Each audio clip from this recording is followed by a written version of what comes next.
Hello, NDC. How are we doing? Cool, there's people here. Because I cannot see a thing. I have a blue dot, and it's like, stay away from the light, Niall. Your time is not now. It'll be later in the bar. Right. This is the Psychology of Social Engineering. If you do not recognize the title, you're probably in the wrong talk. And you don't get to leave because I can see who all people leave. The only thing I can see is there's a person with a Mac up there, which I know, because I can just see a little white apple. That's cool, thanks. At least I know there's one person here. Right. This is a non-technical talk that I'm going to try and tech you up a bit, and we'll have a bit of fun. My job and whole thing is to break your brain, or what's left of it after the last 2 days.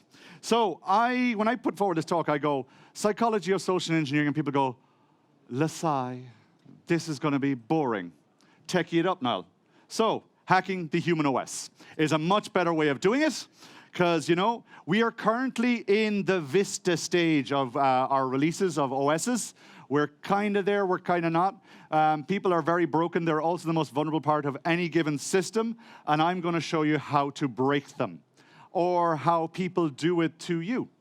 So first off, I do need a bit of help, because I don't know how many people are here. Would everyone who's got a phone just kind of light it up, and I can just see what's going on? It's cool, I can see 3. This is, oh wow, there's actually people all up the back. There's a person lost. Hi. Thank you all very much. That at least gives you an idea of how many people are here. There's 12. I have to take off my shoes if I want to get to 20. Right, this is me. My name is Niall.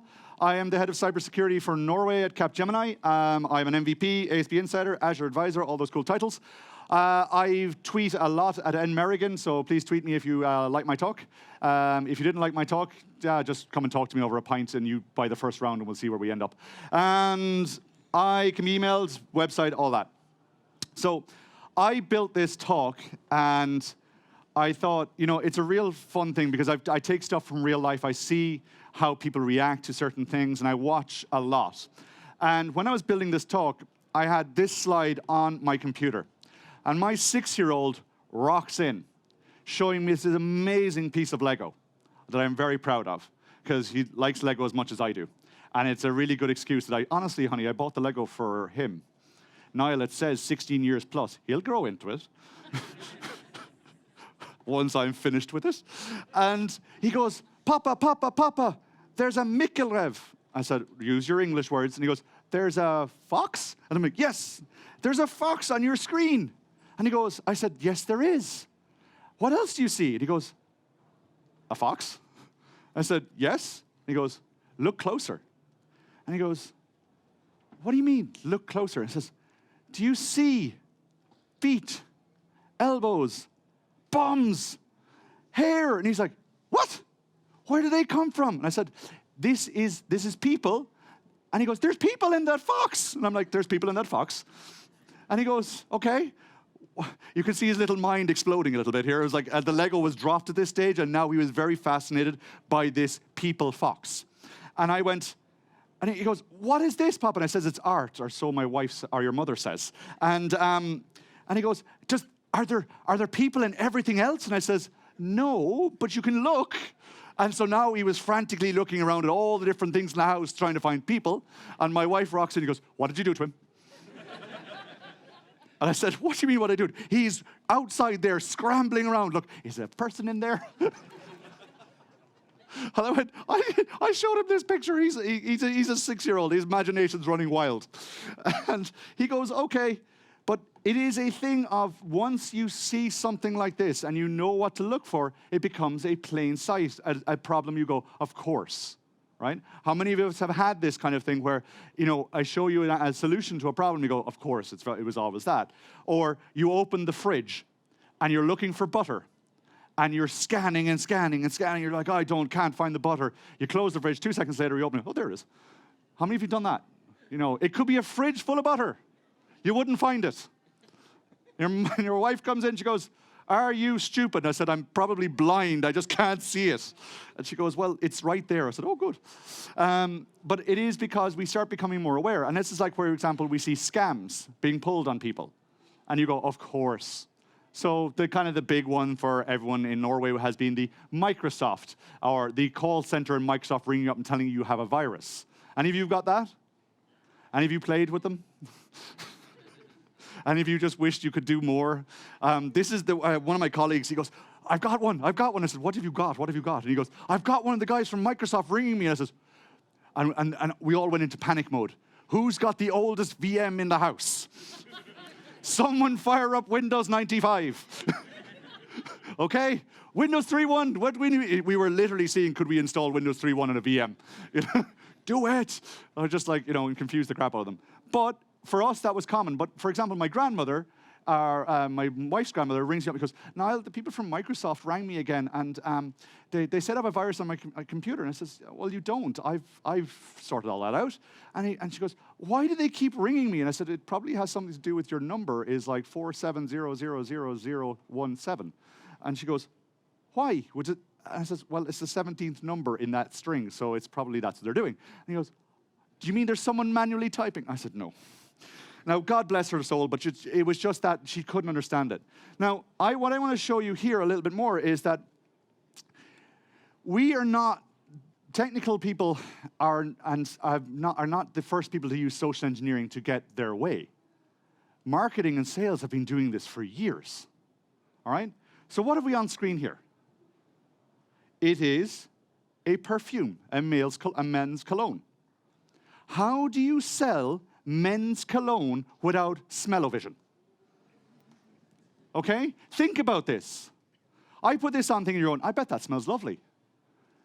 I wonder. And what they've positioned here is they've got this very nice man with his tie slightly ajar, right? 5 o'clock shadow. A woman seductively leaning into his ear and going, I'd like a hamburger. It's a PG-13 show, kids. Now, so this is very subtle by a lot of these standards. You have a bottle there with Boss the scent. You can tell by the dark color, it's probably a more nighttime-y scent, even by the way they're positioning it. It's probably a more suit scent. It's not something you wear to the beach. Instead, this might be something you wear to the beach. Okay? So this is where Dolce & Gabbana says, here, hold my beer. I can strip a man and we'll put him on a boat and make him look amazing. All right? And if you wear the scent, you can be him. Now, I can guarantee you, if I could be him using that, my wife would be bathing in it every day. She goes, we're going to the beach, honey. All right, okay. But you can see, they said they put a man on an Aegean boat, or a boat in the Aegean, piercing blue eyes, the whole lot. And they said, we're going to make people aspire. So they're selling you an idea. They're not selling you a smell, they're selling you an aspiration. That you can be this person by wearing this scent. They're doing it. The thing is, they haven't been doing this for a long time. Because back in the 60s, men smelled like sweat, barnyards, dustbins. They smelled horrible. Women smelled lovely. Men smelled like you dragged them through a bush backwards. They had an allergic reaction to soap. But one company decided they would change all that. And does anyone know what company that was? Close your eyes, think and go back and remember the first male smell. Old Spice, oh, nearly. Go a little bit deeper. And you're probably going to think Brute. Everyone remember the green bottle of Brute? It is a weapon of mass destruction. Okay? You put that on, no one can smell anything else in the room.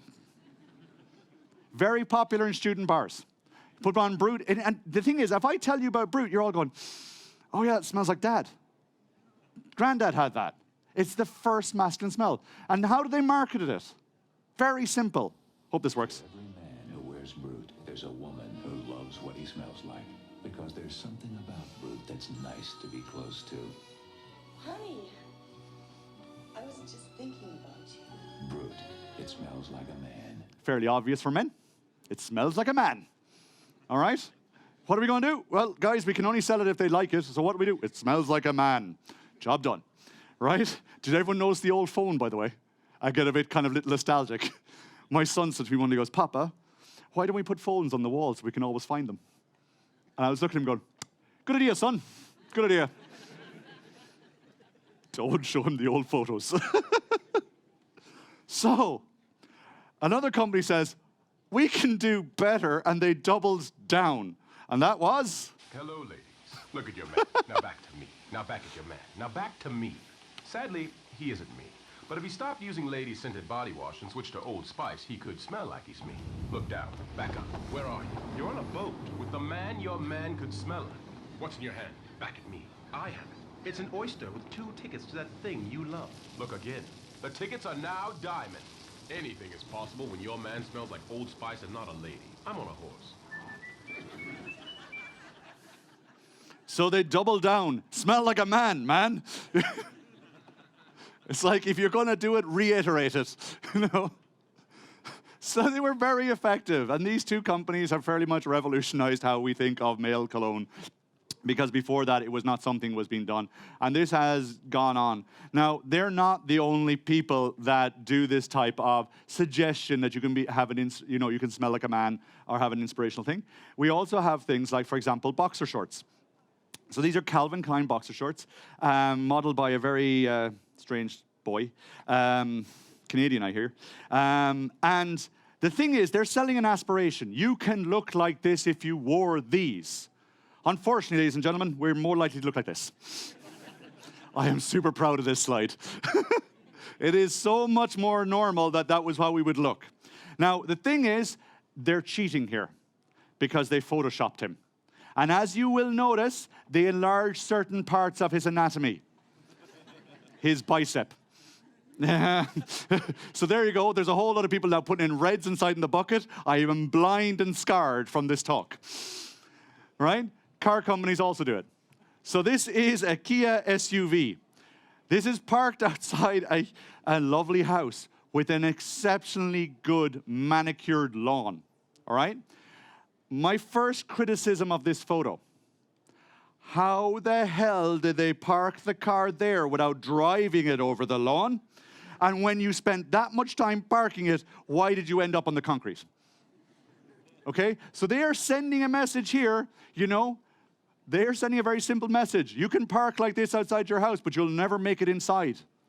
Okay? So this is why you should not buy a Kia SUV. Anyone have a Kia SUV? Anyone willing to admit it? Anyone parked like this? All right? Now, they do this because the thing is, it's selling sex sells. It's a very base instinct for humans. It's always what we are after nearly all the time. But it is a case of that with this, they're selling, okay, they're trying to make an SUV or a Kia SUV very sexy. And that's what they're attempting to say, that you could be that person if you own said car. Other car companies, like, for example, BMW, they put this car and park it like any BMW person would park. Some BMW owners like to say parking, we like to say just sheer abandonment. I left the car somewhere, it's fine, it's a BMW. Now, the thing is, I can guarantee you a BMW X6 will never go off-road. It might see a speed bump or a curb, but it will never go off-road. But the aspiration is, by having this type of car or this vehicle, you could park wherever you liked. Okay? Or you could go off-road. But in reality, most of us are never going to do this. Because if you buy a BMW X6, it's not the off-roady type of car you're going to go for, are you? But it's an aspiration. So you know the Great Atlantic Way in Norway, the amazing bridge they try and get all the cars driving over. If you look at any type of car, they'll all say that you can be this really safe driver, or you can be this really sporty driver. And they're always selling you the aspiration: by driving this car, you will be happy and have fun in whatever mode you like. Now, this is where we're selling you a solution before, but now what if I also sold you the problem and the solution in the same package? Okay? And this is men's magazines, or for example, Men's Health. Now, to get what they call cover-ready fit takes an amazing amount of effort. 90% of getting six-pack abs are based off getting in the kitchen. As you can see, I'm working very well in that department. Now, the thing with this is they are also using tricks of like down shadowing, lighting, etc., and dehydration to get there. But you notice that they're saying summer shred, get ripped in just 20 minutes a day. So you can be as ripped as this person by only spending 20 minutes. How many of you go regularly to the gym? How many of you would spend only 20 minutes there? Okay, one, really? Do you just get lost, park like the BMW, walk in, walk back out, park out again? Or do you just like, have you a Kia SUV? Now, see, people, the key to humor is keeping the jokes going the whole way through the talk. Now, if you're here and you think, okay, this is kind of bad, it is absolutely nothing compared to women's magazines, because this is the atypical problem. They are selling you a very psychological problem and then offering you solutions. So eat up and slim down, okay? Like, it makes no sense. All right? Now, this particular slide is kind of, it gets me every time, because every time I see it, I find something new in it. Because I'm looking at this woman, she is fantastically attractive, everything's done right, the whole lot. It's still photoshopped, and then the messaging behind it is just criminal. You know, if you were to say this to someone, they'd look at you and slap you. But this is what they're doing. They're selling you a problem you didn't even know you had. And then they're saying, well, by subscribing to the fact that you have this problem, we also have the solution. All right? So this is a common thing, especially within magazines. They will do this all the time to kind of say, let us give you a problem you didn't know you had and then sell you the actual solution. All right? And it is a common social engineering technique. Imagine doing that to someone, saying, you've got something wrong with you. Here, I've got the fix for it. Imagine going up to someone and saying that to their face. But they can do it in a magazine, no problem. So we're going to look now at some of the kind of psychological things. And one of them are we have these massive amount of problems with our head, which we call bias. Bias is, I would like to do it, I think in a specific way, therefore it's right. Or something appeals to me, therefore it's correct. Okay? We are all biased in some way. It happens. Not all biases are bad, but in general, some biases are very strong. For example, racial bias. You know, looking at someone based on their skin color or ethnicity, you go, I don't like that person. It's kind of where someone would when you hear bias. But we also have a thing called cognitive biases. These are things in our head that we can break as a social engineer. And we can use them against you to get our way. Because ultimately, social engineering is using dirty little tricks to get your own way. Okay? Example and point. How many of you are parents? Excellent. How many of you have tried to feed fussy eaters? We've all done it, okay? How many of you have used the following trick? Do you want 2 pieces of broccoli or 3? They're eating broccoli either way, but they think they've got a choice. And you're all going, oh yeah, Santa, cognitive bias. For example, one of the major cognitive biases is, for example, anchoring. Anchoring is a very interesting technique. Based on the first piece of information you are given, it becomes the reference point for any other decision you make. With me so far? Well, let's try it a bit easier. How we choose by comparing with a nearby reference point. Do I want left or right? Do I want a large? Do I want a small? Do I want Coke? Do I want a Fanta? Do I want something else? We do this all the time. Kids do it every time. He's got more than I have. She's got more than I have. I want what she has. My kids anyway do all this all the time. But this is a common technique, and we use this very effectively, specifically in pricing. Now, here's where you get a bit of a brain freeze, and I start messing with your head a little bit. So, this is an advertising for an iPod Touch. What do you read? The first thing you see is the price, the size and the price. There are 2 things that are highlighted. 8 gigabytes, 229, 32 gigabytes, 299, 64 gigabytes, 399. Which is the best value? Come on. I can wait. 32. As from the answers from the front. Everyone's kind of agreeing with 32, right? Why? Come on, this is where I start breaking your heads a little bit. You know, we're not at the party yet. Okay, let me spell it out. Most of you have seen, okay, I have going up $70 for the 32 gigabyte, and I'm getting 4 times the space. The next one, I'm going up $100, but I'm only going up twice the space. Most likely, because you've read left to right. Okay? You're missing the point that we're looking at $230, $300, and $400. You're probably reading it as it's still only $299, it's not $300. And the reason you're doing this is because the first point of information, which is $229, is your anchor point of how expensive it should really be. And you probably never questioned as to why they put $229 there first. Are you a bit scared yet? Because this is a common technique. How many of you go, for example, to a coffee shop and you will see the prices of a small and a medium and a large? And you'll go, okay. And you'll notice that the small to medium is a significant jump, but medium to large is a smaller jump. And you'll always go, I think I'll have the large. Because if you have something that's priced at $1 for small, $2 for medium, and $3 for large, 9 times out of 10, most people will go between small and medium. But if you go and say, the small is $1, the medium is $2, and the large is $2.50, most people will go for the large because it is only 50 cents more than the medium, which they would always most likely go for because they'll go for the middle one. Because the reference point that they're using is, am I getting a good deal? So by using this type of technique, we can sell more things. And Apple are masters at it. Let's look at this one. It's the iPhone.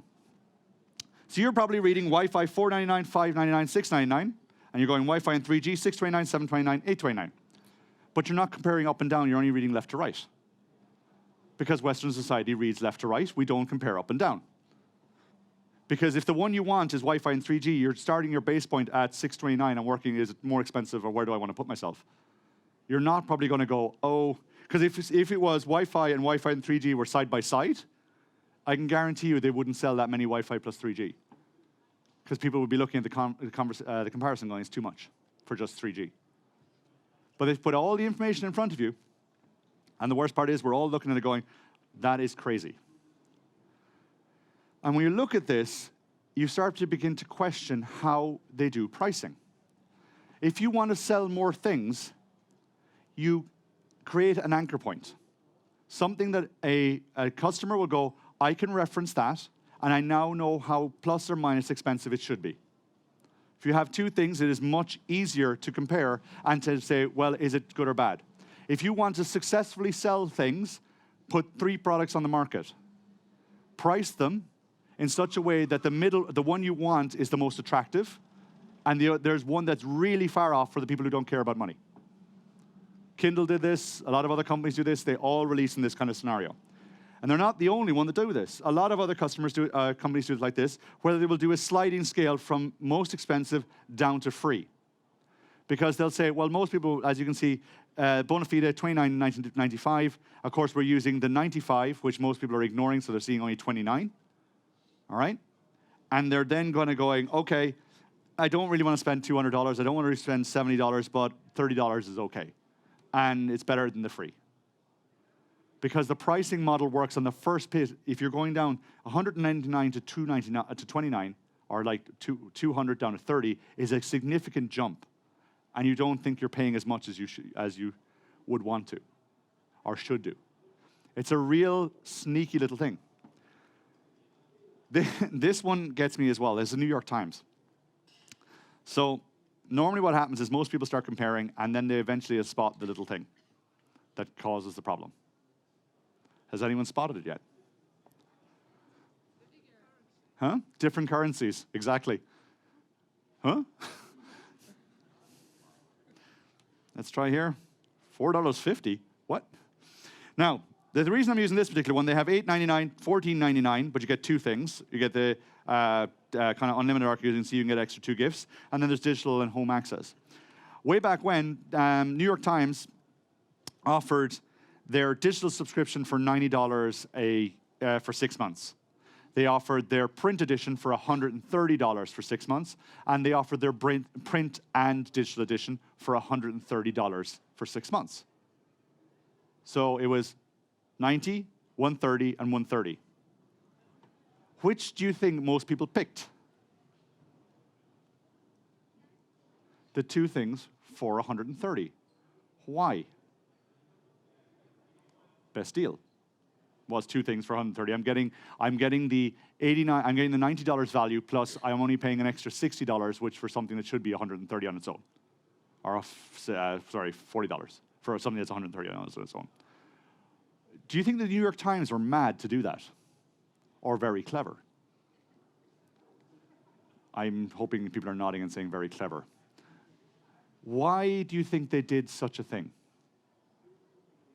They offered their digital edition effectively for free. Why did they do that?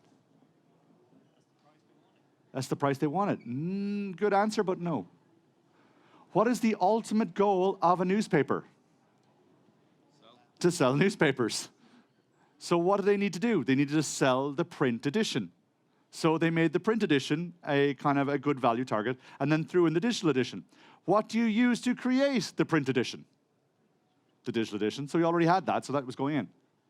So effectively what they did is they said, we're going to give you 2 for 1, but force you in a way that you think you're really getting a good deal and we get what we want. Social engineering. Pricing models are a bit mental, but that's how it works. And it's very common to do it. With that in mind, and moving on to kind of like using little social tricks and kind of things, we're going to go into fishing. Everyone heard of fishing? Yeah. If you teach a person, give a person a fish, they'll eat for a day. Teach a person how to fish, they'll have money for a lifetime. All right? So for many of us, we probably think of fishing, we think of like a Nigerian person in a back room somewhere with $50 bajillion, and they're really trying to ask that you would help them get it out of the country. Right? Spam, all that type of thing. We normally call that trawling. That is, you throw down a net, you hope you catch something, you might catch something, who knows. But it is highly ineffective when you're going, it generally catches the stupid people or people who have just been caught in the wrong way or whatever. It is very hit and miss, and you know, sending email is expensive. But how about we use something like spearfishing?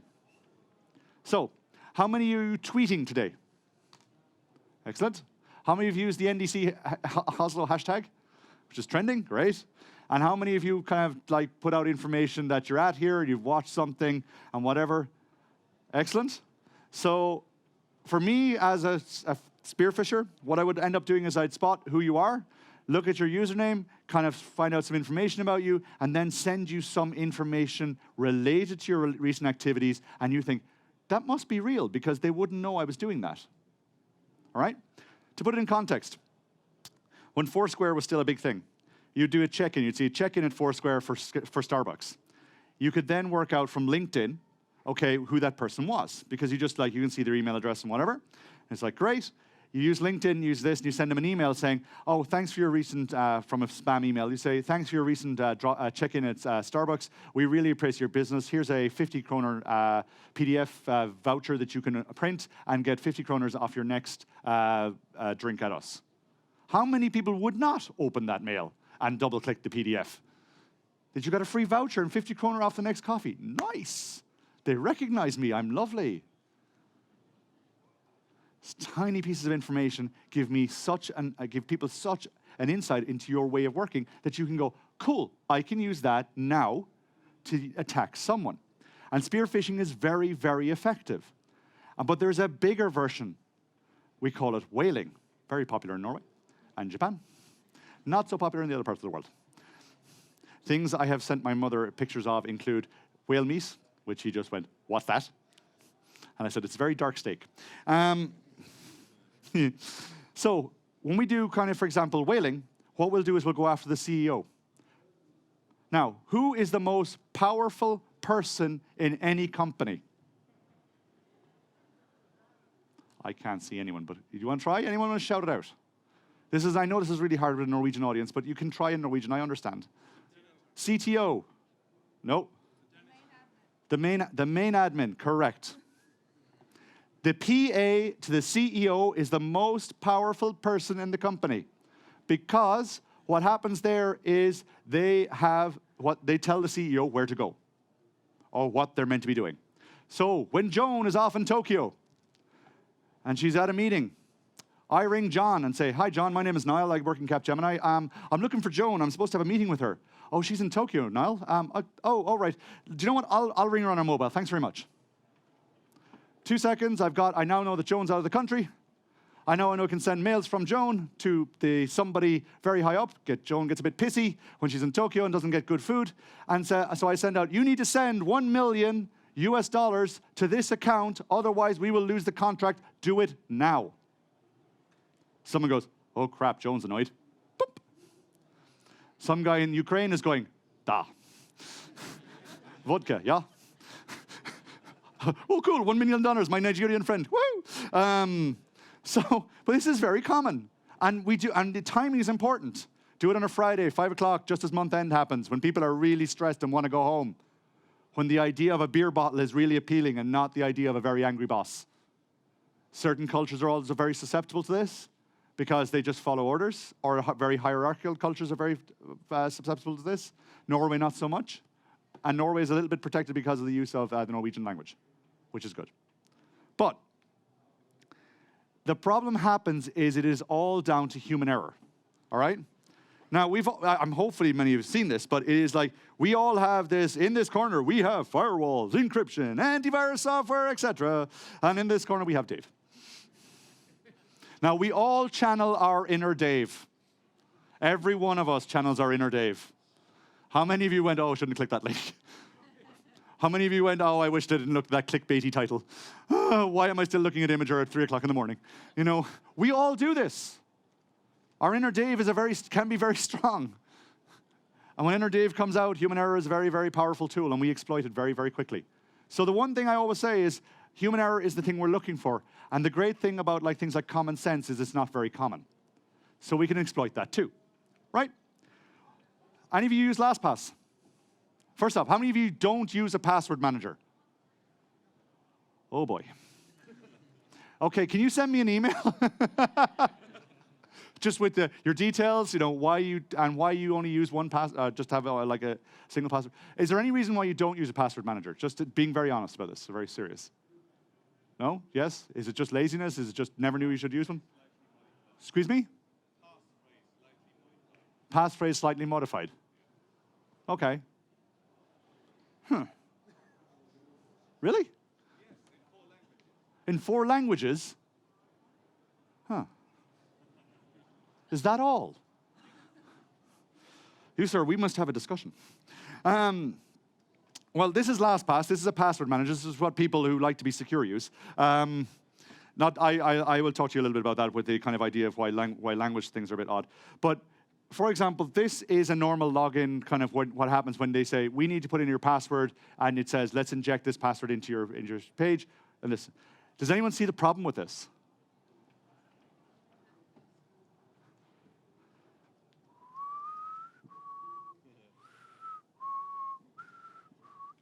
It's a website. It is a Chrome extension .pw, or fastlight. So it is a website that is actually emulating a LastPass login. So you would put in your LastPass login, email details, whatever, and they would have access to all your password credentials. This is bad. And this is what is known as pixel-perfect phishing. Now, this is a common type of phishing technique. We also have things like, for example, iCloud. Normally what would happen is you would make it so that this would only look on when you appear just on a iDevice, so on a small screen, so you wouldn't see the URL. It would look like it's coming from Apple. And this is what happened in 2014. A lot of people's accounts were phished. That's why Apple increased their security. But this is a very common technique. Another one is, for example, there's been unusual activity in your account. Please log into the Klein purchases of £344 in Harrods and 84 in Hamleys. When you get this type of information, what the hell goes through your head? Panic. And panic is easy to exploit. Because of this, all of a sudden, SMSs are a bit more personal than email. You get an SMS, you look at it. You get like one from IKEA family, you get, oh. But then you put this on, you go, oh. Then you click on the link and you do something and off you go. But how about bypassing 2-factor authentication on SMS? We recently noticed a suspicious sign-in attempt for this address from here. If you would not like to have your account hacked, please reply with the 6 digits you will momentarily receive with the word stop to this address. How many of you would send back the 6 digits? Quite a few. Well, this is a common way to bypass SMS authentication. If you have the first part, which is an account password, credentials and reuse is a very common attack, use this. And it's very difficult to send SMSs. You know? Use Atom SMS and off you go. Right? Let's go and do voicemail solicitation. So I invited a few of the world's best hackers to try to hack me and show me where my vulnerabilities are. And now I'm going to meet them in Las Vegas for DEF CON, the biggest hacker convention of the year. They're going to hack me using social engineering, which is essentially hacking without any code. They just use a phone and an internet connection. You want to do a sample phishing call? What's phishing? Phishing is voice solicitation, and basically what you do is you use the phone to extract information or data points that can be used in a later attack. Let's do it. Okay. Who are you going to call? Maybe I'll call your cell phone provider and Okay. see if I can get them to give me your email address. I bet they're good. I bet they have my back. But yeah, go for it. I'm going to spoof from your number, so it's going to look like it's calling from you. Okay. Hi, I'm so sorry. Can you hear me okay? My baby, I'm sorry. my husband's like, we're about to apply for a loan and we just had a baby and he's like, get this done by today. So I'm so sorry. I can't call you back. I'm trying to log into our account for uses information and I can't remember what email address we used to log the account. The baby's crying and can you help me? Awesome. In just 30 seconds, At gmail.com? Jessica gets access to my personal email address. Now, if I needed to add our older daughter on our account so she could call in and make changes, how would I need to go about doing that? You would have to send me a secure PIN through a text message? Yeah, well, the thing is, I don't think I'll be able to receive a text message if I'm on the phone. Oh, I'm not on there either? So I thought when we got married, he added me to the account. Whoops. Well, it should normally go a bit further. But it would normally say what happened. I have no idea what happened in the video there. But normally what happens, and this is a funny, okay, so 2 things have happened here. I have given this talk 3 times. This presentation has never worked at NDC. Honestly, this is the 3rd time we've got further than I've got in London and Minnesota so far. Now, so what happened was, first thing, men and women, all right? There's some social contracts that are brought up, specifically for men. We're told to be gentlemen, hold doors for ladies, give up your seat for older people on buses, all right? We're brought up like this. This is a common thing.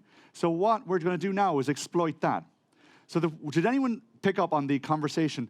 We've just had a baby and my husband said, get it done now. They established the man as an ass. No, seriously, it did, all right?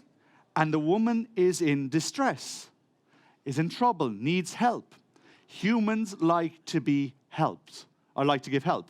So customer service agent on the other side goes, Superman, and kind of goes, I can do this. I'll save you and save you from your ass husband. Right? And also, crying baby. Okay?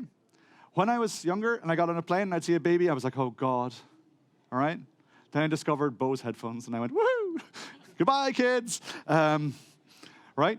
But crying kids, like, so for those of you who have kids, when you hear a crying child, you automatically react. And you go, oh God, something's wrong, I need to help. Okay? There's like, it's mom and dad reflexes kick in. Have everyone seen, like, you know, the mom and dad reflexes? You know, you notice this as soon as you see parents walking into a house, they start moving things away from where they could fall over from the little Johnny, or they spot like little Johnny's about to jump off the swing, whoop, got him, and moms do it like, you know, boom, got him up there, and you know, it's amazing. It's like they have eyes in their back of their heads because we have to. Okay, 2 children, they're all over the place. They tag team you. Now, the thing here is that when we use these type of techniques and where we say, right, you're using a crying baby, a person in distress that we can help, and an asshole husband against, you can say, this person's a recipe for saving, all right? So Jess then said, right, I have got access to your accounts because I use this crying baby kind of technique, all right? We do this a lot. it is a really interesting technique to be using. And where you say, okay, let's use the kind of social contracts against you. If someone's meant to be nice, we try to be nice, you know? If we're meant, like, for example, if you're there and you're saying, oh, look at that person crying. So one of the weird things was I was in Seattle, and this little girl about 4 wanders out of the Lego store in floods of tears and panic face. The first thing I do is I go down and say, hi, what's wrong? She goes, I've lost Dad. I've lost, and my heart said, I'm so sorry. She says, I've lost Dad. I said, where did you leave Dad? I said, I left Dad in the Lego store. I said, okay, let me take your hand, come on, and let's go to the Lego store. What do you think happened? Put that context now. What do you think just happened to what was I perceived as? I was perceived as a child molester. You laugh, but that's what it was. Because no man is allowed to go down and talk to a child and stand up alone without anyone else. Because what was happening was perception. And it didn't matter whether I was like, I would have had if I had a uniform on, it would have been fine. But as a regular guy in the streets, standing down and helping a child, I automatically was not assumed to be a parent or anything else. I was assumed to be doing something bad.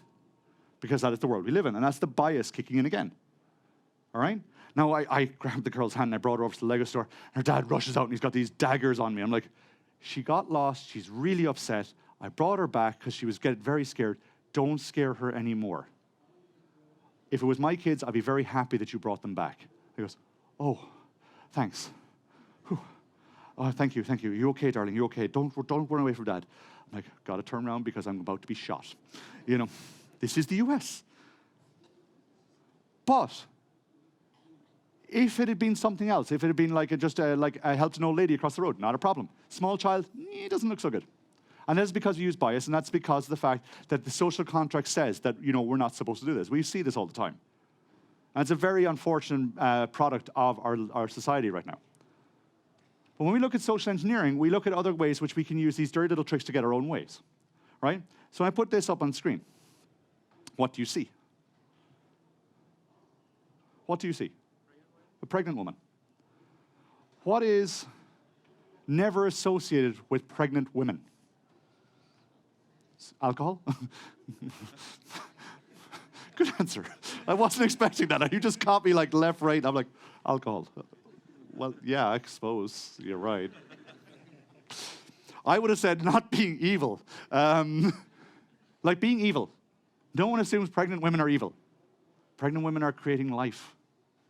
You know? They have more better things to worry about, like sleeping and trying to ensure baby clothes and all these other things, than worrying about being evil. All right? So pregnant women are also something, as a man, you are very much kind of trying to make sure that this is okay. Right? Because we're taught this way. Parents bring these values down to kids. You know, give up your seat if you see a pregnant woman on the subway or whatever, and allow them to sit down because, you know, they're doing something you can't. Remember this, Niall. They are doing something you can't. Yes, Mom, I understand it was hard. I'm 39 years old. You still bring this up. Never forgives me. Anyway. But this is a thing. For example, you'll open a door, you'll help, you'll try and be nice. You know, these are the things we'll do. So this is Jack Hyde. Jack is a penetration tester and social engineer. And she live tweeted this amazing attack. So what she had to do was try and break into a building and get information from the building. Like, just show it could be done. So the first thing she did was to gain a lot of info on a recon. It was announced on social media that all branches were having a meeting at the HQ. Social media always gave us detailed pictures of their badges, also very cool. And we did some dumpster diving. Dumpster diving, going into the dumpsters, finding information. Now, this is pretty cool. This is just standard recon. But then Jack looks like this, okay? And Jack goes, I'm not going to get in dressed like this. They're going to ask me why I'm here. So Jack needed to get pregnant fast. So she did. And she put on a belly, and then inside in that belly is all her Wi-Fi hacking gear.